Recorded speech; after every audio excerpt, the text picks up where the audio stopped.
Olá, boa tarde, tudo bem? Deixa eu abaixar aqui o meu material. Aqui, abaixei. Aqui eu vou ter que abaixar também. Pronto. Nós estamos no mais um estudo da série Armagedon. E hoje eu vou trazer um assunto para vocês que eu particularmente gosto de falar muito. Porque traz algumas coisas. Estou abaixando aqui, eu estou aumentando. Aqui. O Armagedon é algo que me chama muito atenção, porque foi um dos estudos que eu fiz em que eu mais me identifiquei, até mesmo como um ministério. Então, hoje nós vamos desvendar a parte da profecia passo a passo. Um detalhe sobre o Armagedon que eu quero trazer para vocês é que é o seguinte: muitas pessoas acabam traduzindo o Armagedon, vendo a questão do Armagedon, de uma maneira totalmente diferente, né? Com interpretações totalmente diferentes. E isso acaba atrapalhando, porque no Armagedon ele tem uma mensagem muito específica para o povo de Deus.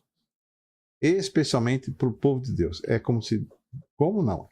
Deus está fazendo o seguinte: pegando uma mensagem que pode salvar a pessoa e entregando para a nossa igreja, para nós, para que nós possamos ajudar outras pessoas também a não se perderem. Mas é uma mensagem especialmente voltada ao povo de Deus. Vamos lá. Eu vou entrar aqui no PowerPoint. Deixa eu só botar ele para rodar de novo, que eu não rodei. Aqui. Aí já fica compartilhada a tela com vocês. Pronto, estou aqui. E aí eu vou passar direto aqui a essa tela do PowerPoint, porque a gente começa com o título de hoje, né? O título da mensagem de hoje aqui é esta, tá? O Armagedon, a batalha será literal? Por que eu estou perguntando isso? Se você acompanhou os primeiros capítulos, né? Esse é o terceiro estudo. Nós vamos ainda mais 3 capítulos, né? Além desse sábado, mais 3 sábados. Então, lógico, está exposto na internet, apesar de ser live, você pode acessar a hora que você quiser. Então, nós vamos estar trabalhando com o passo a passo e passando para você o seguinte: profecias, elas são como se fosse uma engrenagem, que um texto bíblico vai encaixando em outro texto bíblico e assim, então, nós vamos tendo as interpretações dessas profecias. Então, eu quero trazer para você pegar a lógica, eu quero trazer um pequeno resumo. Para lá. Nós, primeiro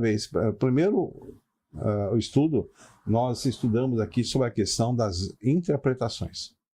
Quais são os métodos que são usados? Por que foi mudado, né? No Concílio de Trento, de 1546 a 1563, houve uma mudança da maneira de interpretar a palavra de Deus. Deus falou, é assim que se interpreta. O ser humano foi lá e falou, não, vamos interpretar dessa maneira, porque aqui está me expondo. Expliquei isso no primeiro capítulo, tá? Há 2 sábados atrás, então você pode voltar lá e você assistir dentro do canal aqui do Restaura, tá? Com essa mudança de interpretação, nós chegamos a ter algumas vertentes, algumas maneiras de interpretar que criaram aí, toda essa, hoje eu digo, essa miscelânea de teorias sobre a Bíblia, tá? O método futurista, o preterista, o dispensacionalismo e o nosso é o historicismo, por recapitulação, que é a maneira com que Deus mandou que nós interpretássemos. E o próprio Deus deu a maneira de interpretar. Esse é um ponto. Então, o primeiro capítulo nós falamos sobre isso, depois nós vamos falar sobre isso. Quais são as teorias que existem sobre a questão do fim do mundo, tá? E nós viemos analisando isso. Existem teorias, e quais são as teorias que existem no mundo? Nós abordamos aí a teoria, por exemplo, do cometa batendo na Terra, a teoria sobre a guerra árabe-judeu, o Ocidente contra o Oriente, a seca, né, a fome no mundo, e eu destaquei que a mais, vou dizer, mais mortal, porque vai enganando as pessoas, é sobre a questão do arrebatamento secreto, tá? Que quem prega é o dispensacionalismo, Por que é mais mortal, Fernando? Porque leva as pessoas a entenderem que elas, se tiverem uma vida boa, elas já vão ser arrebatadas antes do fim do mundo, antes da volta de Jesus. Jesus vem secretamente e leva o grupo de pessoas que falam, eles são fiéis, vou levar. Os demais ficam um grupo na terra. Aliás, 2 grupos na Terra. Um que vão ser perdidos e outros que talvez não tenham alcançado o nível espiritual, né? Não alcançaram, mas vão ter um período para poder melhorar, tá? Como se tivesse... o arrebatamento secreto, ele é um, digamos assim, um inferno de Dante, tá? Porque as pessoas vão estar passando pelo período de perseguição e tudo mais, são as provações, a tribulação sobre a terra, de acordo com a teoria, a tribulação sobre a terra, elas vão estar passando aqui. Aqueles que não foram levados para o céu vão estar passando aqui para se purificar, tá? É um purgatório evangélico. Assim como a Igreja Católica tem um purgatório, quem foi bom já sobe para o céu, quem foi ruim mesmo já vai para o inferno, quem está mais ou menos vai para o purgatório e a família fica orando ou pagando indulgências para tirar a pessoa do purgatório e ela ir para o céu. É isso. E o arrebatamento secreto, me desculpem aqueles que creem, mas é uma forma também de um purgatório, tá? E aí o purgatório fica a terra toda durante um período em que nós não podemos determinar. Porque 3 anos e meio fica dentro de uma profecia, mas como é literal para eles, mudou. E o grande problema dessa maneira de interpretar é que as outras interpretações que tem por aí, elas navegam, né? Entre o método futurista, o preterista, o dispensacionalismo, ou mesmo adotando que isso é um símbolo, tá? O fato importante que nós vamos estudar também a questão de... e eles congregaram num lugar que em hebraico se chama Armagedon. Essa parte que me chamou a atenção lá no ano 2000 e pouquinho. Eu falei, por que está sendo mandado ler em hebraico se a Bíblia, o Novo Testamento, está aí na sua quase totalidade está em grego, tá? E existe um lugar chamado Armagedon? Essa foi a grande pergunta que nós terminamos o primeiro estudo nosso. E aí nós fomos estudar e pesquisar e descobrimos que dentro da Bíblia, dentro da etimologia, fomos descobrimos o local que tem a ver com o Vale de Josafá, procurando Josafá, o Vale de Josafá, e achamos a terminologia, Tel, em árabe, para a região, monte, Har, monte em hebraico. E um detalhe interessante, né? Que como Deus fala assim, vocês têm que ler em hebraico. Tem que ler na palavra, na maneira hebraica. Até mesmo o Megido, que é para os árabes Megido, transliterado, e a gente viu aqui, por exemplo, o profeta Zacarias, tá? Lendo Megidon. E aí nós chegamos à conclusão que a palavra Armagedon, dita lá pelo apóstolo João, né? Você está vendo aqui do lado imagens, tá? Do monte de Megido, da fortaleza, essa fortaleza que foi destruída várias vezes. Alguns historiadores dizem que até 22 vezes, outros historiadores dizem que foram 18 achados, e aquela parte de baixo lá é o vale, tá? O vale que é conhecido como Tel El Butzelim para os árabes, ou Vale de Jezreel para os hebreus, que depois da batalha, não posso dizer da batalha de Josafá, porque ele não brigou, quem destruiu os inimigos foi Deus, tá? Mas depois daquele episódio, pela fé de Josafá, ficou conhecido como Vale de Josafá. E aqui tem as maquetes e tudo mais.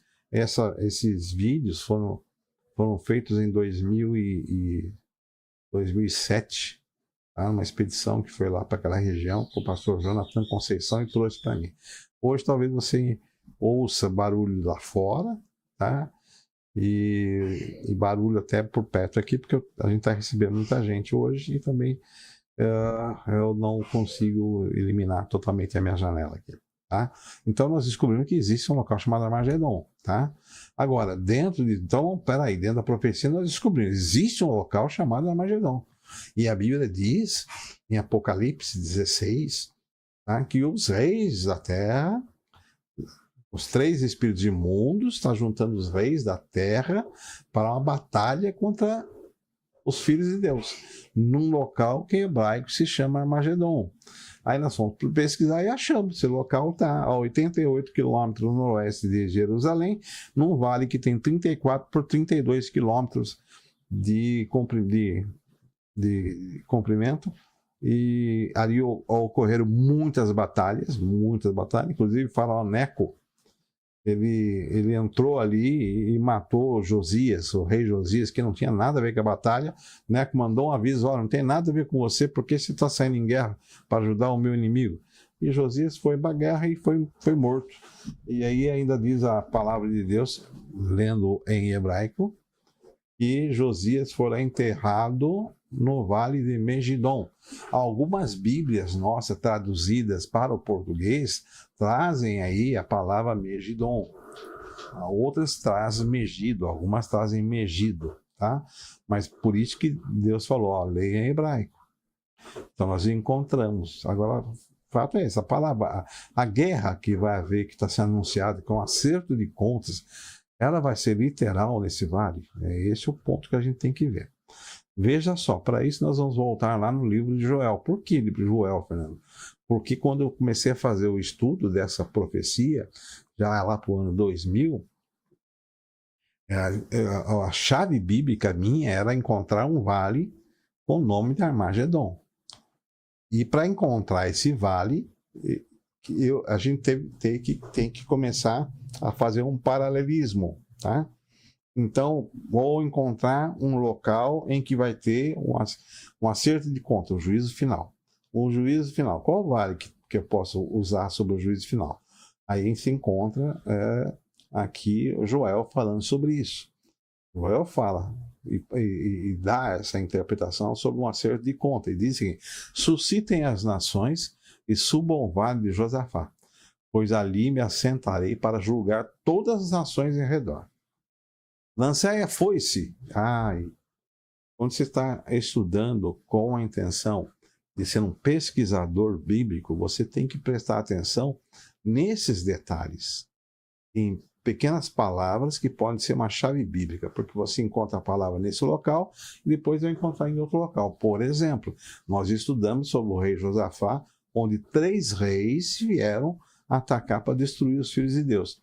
E em Apocalipse 16, você vê 3 espíritos imundos juntando o povo, os reis da terra, juntando um exército para atacar os filhos de Deus.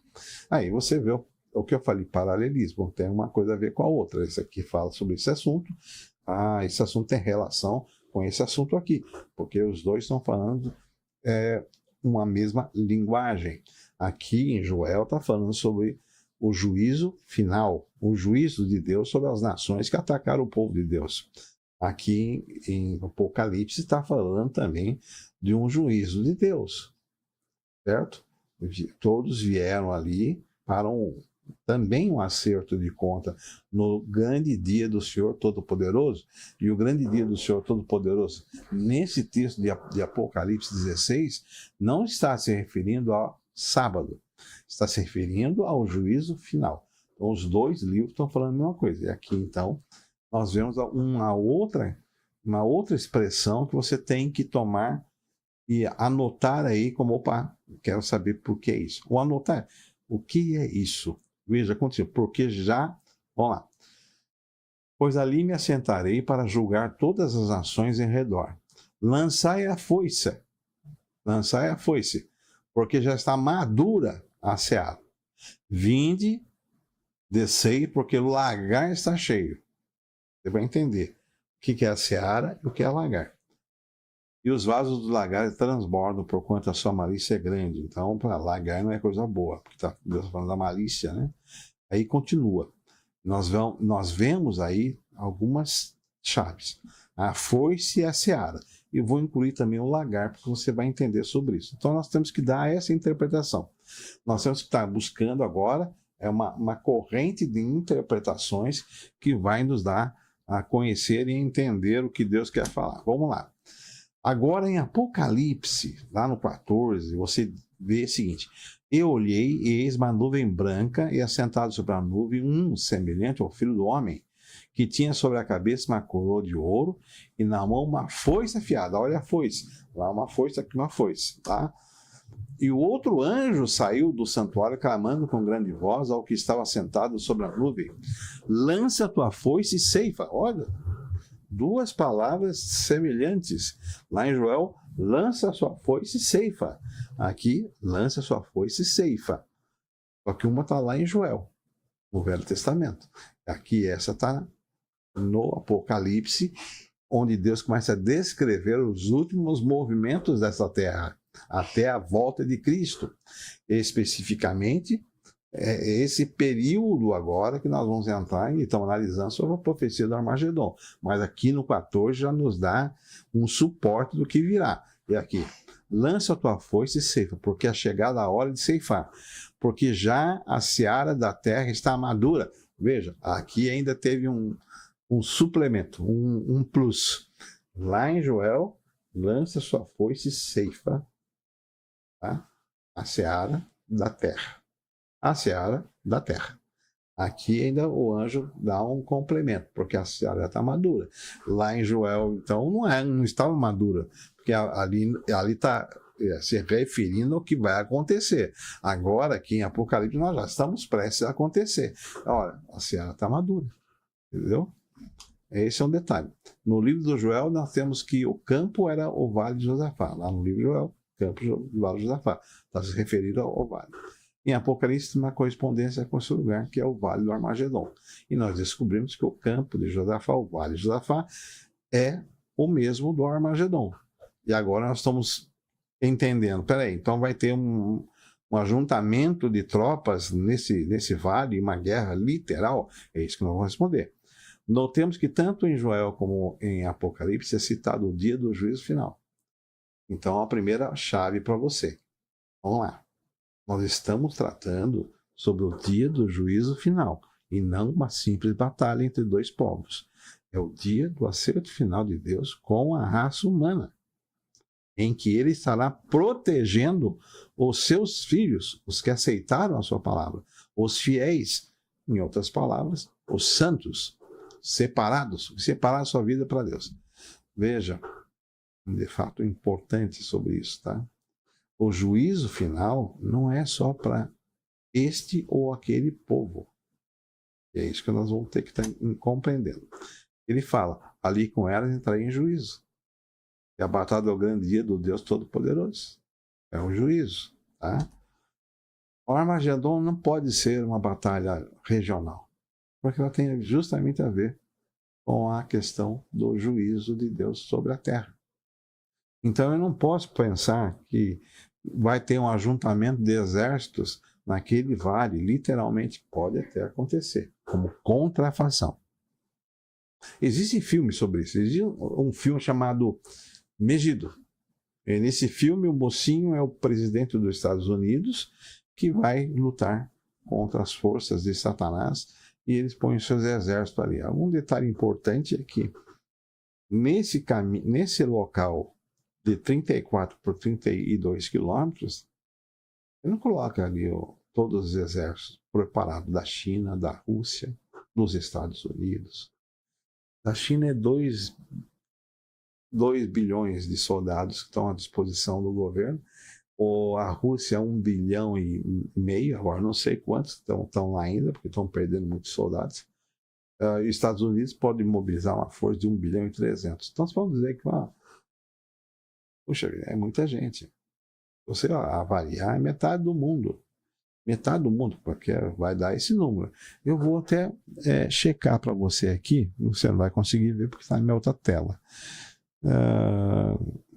Não, está aqui.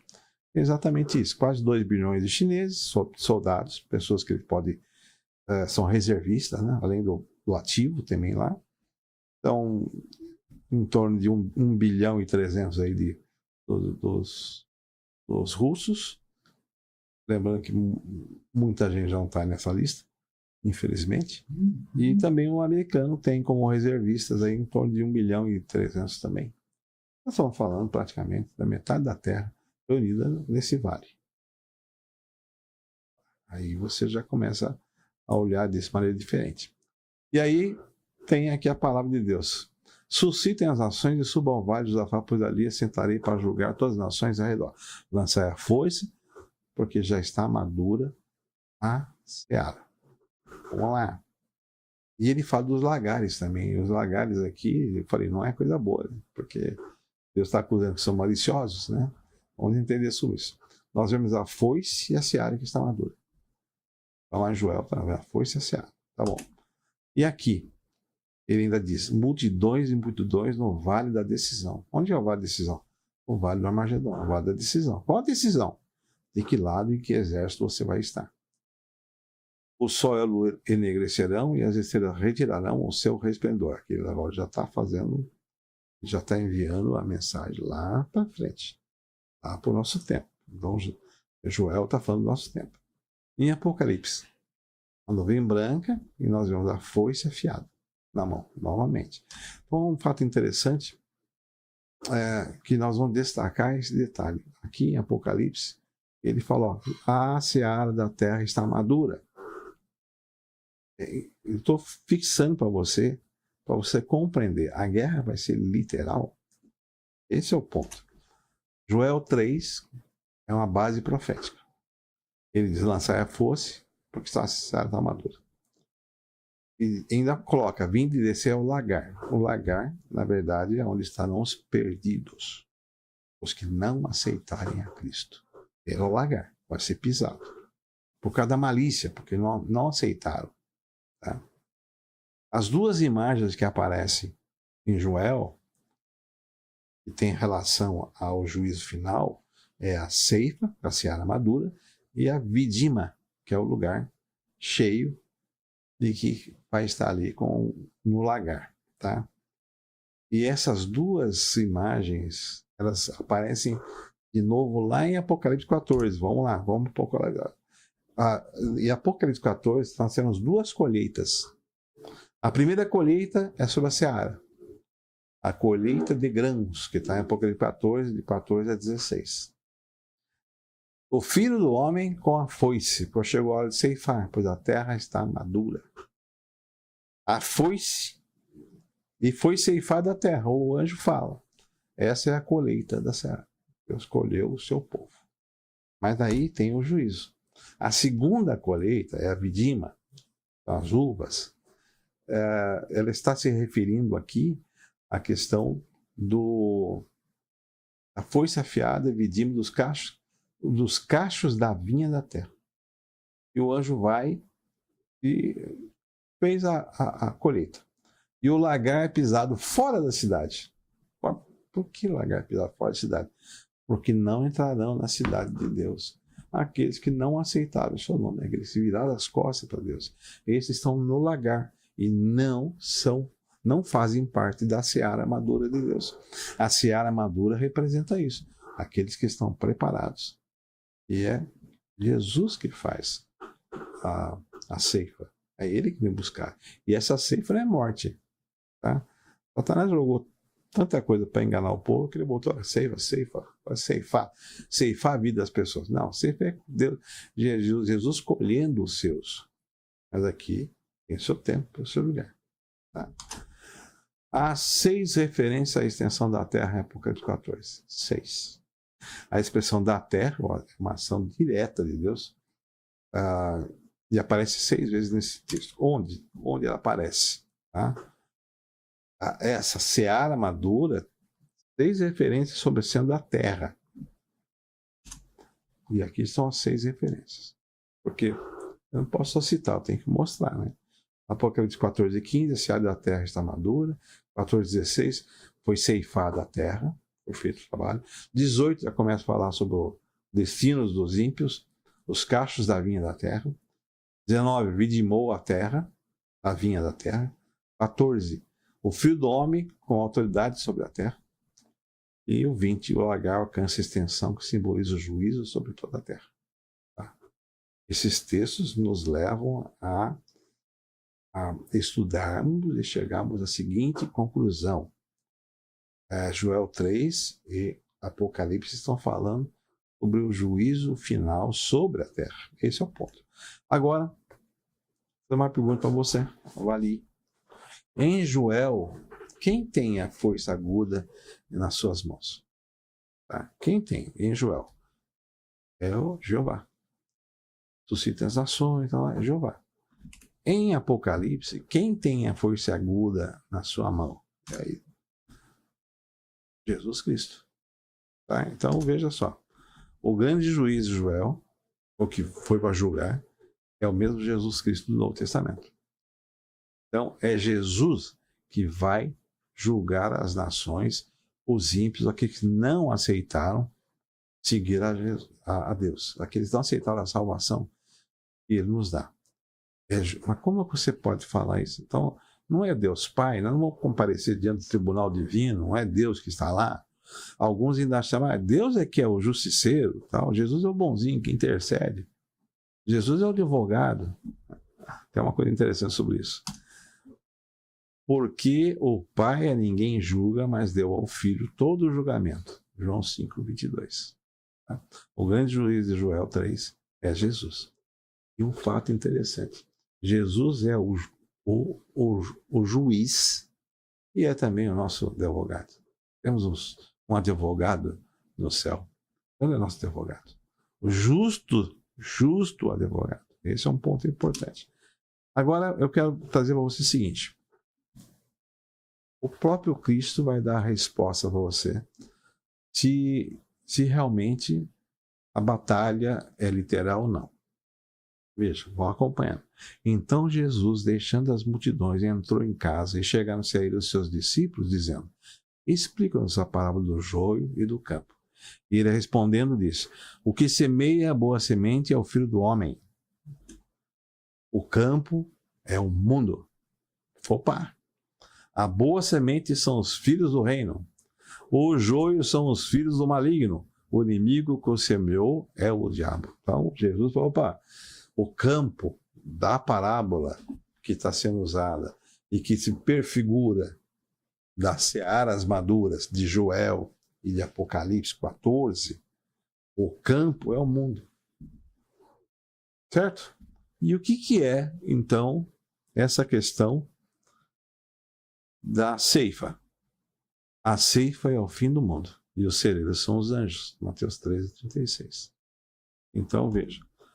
Descobrimos que existe um lugar na Terra chamado Armagedon. A batalha vai ser literal? A batalha não será literal. Por quê? Porque ela tem a ver com a volta de Cristo. E a volta de Cristo não é só para alguns. A volta de Cristo é um evento mundial e universal, porque o universo todo aguarda o definitivo, não resgate, porque nós somos resgatados na cruz, mas a volta dos irmãos, a volta dos filhos para perto do Pai. Multidões e multidões no vale da decisão, porque o dia do Senhor está perto no vale da decisão. O que é o vale da decisão, gente? Aqueles que estão lá no vale do Armagedon, aqueles que estão no vale de Megido, monte da matança, monte da destruição, aqueles que não vêm para o monte Sião. A Bíblia tem 2 montes que vamos destacar: o monte de Megido e o monte de Sião. Sião estava ali dentro de Israel, estava ali dentro de Jerusalém. Era o monte da transformação, o monte da salvação. Estar no vale do Armagedon é estar perdido. Esse é um ponto importante. Bom, nós descobrimos o seguinte: a batalha não vai ser literal, porque ela tem a ver com o fim do mundo. O próprio Cristo falou para você, não fui eu. O próprio Cristo falou, olha, explicando a parábola do joio e do trigo, falou, olha, o trigo são os filhos de Deus. O joio é o diabo que semeou. O campo é a terra, é o mundo. E a ceifa é o fim do mundo. Então está se referindo a isso. Tá? Agora nós temos que descobrir quem vai para a batalha, quem são os reis da terra, quem são os reis do Oriente, qual o resultado da batalha e qual o significado disso tudo para nós, nos nossos dias de hoje. Esse é o ponto que nós temos que descobrir. E no próximo capítulo, no próximo estudo, nós vamos olhar essa passagem bíblica aqui, para que se preparasse para o caminho dos reis que vêm do Oriente, mas também tem o rei da terra. Quem são os reis do Oriente? É isso que nós vamos estudar no nosso próximo estudo, tá bom? Que Deus te abençoe. Deu para compreender passo a passo? O Armagedon não vai ser. Pode ocorrer até uma batalha naquele vale, pode ocorrer à vontade. Mas o Armagedon não é uma batalha literal naquele vale. O Armagedon, ele representa a volta de Cristo, que nós estamos estudando a sexta praga das 7. É que o anjo vem e derrama a sua taça sobre o grande rio Eufrates. Isso é outra coisa. O que é esse simbolismo de derramar sobre o rio Eufrates? Nós vamos estudar também, tá bom? Que Deus abençoe vocês. Deus te paz, saúde, misericórdia. Nós vamos orar. Vamos orar? Bondoso Deus e Pai que está no céu, louvado seja o teu santo nome. Peço que o Senhor esteja com cada um agora nesse momento. Dá-nos a tua paz, possamos compreender cada vez mais a tua palavra. Nos perdoe, ó Deus, e nós desejamos fazer parte do teu reino, mas nós queremos ir sozinhos. Queremos que todos aqueles que nós amamos possam estar juntos. É o que te peço, por Jesus. Amém. Uma boa tarde a todos, uma boa noite, um bom dia, boa noite, boa tarde, não sei a hora que você vai ver, uma hora que você for assistir, que Deus te abençoe.